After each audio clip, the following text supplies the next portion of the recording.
Chapter 3. Steps in Attaining Happiness.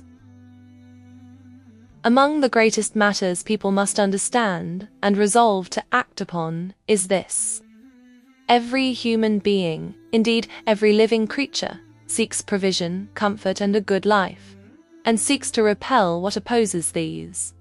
This universal aim requires 6 steps. Know what truly benefits you and leads to pleasure, comfort, and a good life. Know the path that leads to it. Set out upon that path. Know what harms you and ruins your life. Know the path that leads to that harm.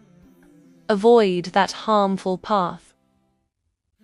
Only by fulfilling these 6 can happiness, delight, and righteousness be completed and secured.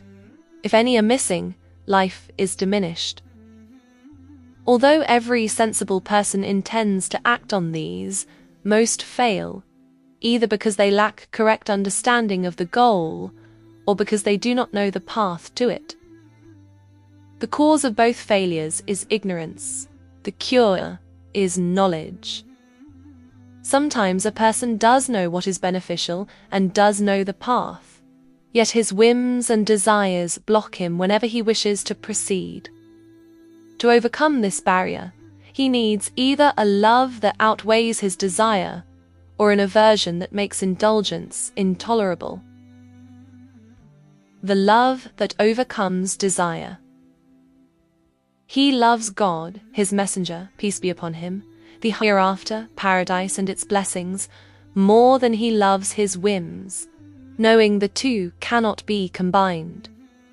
He chooses the greater love over the lesser. The aversion that restrains desire. He understands the consequences of indulging his whims, lasting fear and pain, far worse and longer than the brief discomfort of leaving them. Reason then prefers the more beloved over the less beloved, and accepts the lesser hardship to escape the greater one. With this principle you can discern the truly sensible from the heedless, and you can gauge people's levels of wisdom. Whoever prefers a fleeting pleasure, one that disturbs both worldly life and the hereafter, shows little sense. How can one prefer a momentary sweetness, as brief as a present dream, over an everlasting joy that is among the highest delights? How can one sell the eternal for the perishable, pleasures mixed with pain, gained with pain, ending in pain? If a sensible person weighed pain against pleasure and harm against benefit, he would feel ashamed to chase such desires, let alone prefer them over what no eye has seen, no ear has heard, and has never crossed a human heart, as reported in the authentic Thomissions.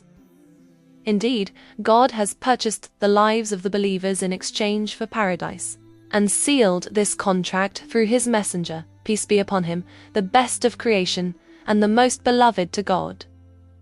How could a sensible person neglect a merchandise purchased by the Lord of the heavens and the earth, whose price is the joy of beholding His noble face and hearing His words in paradise?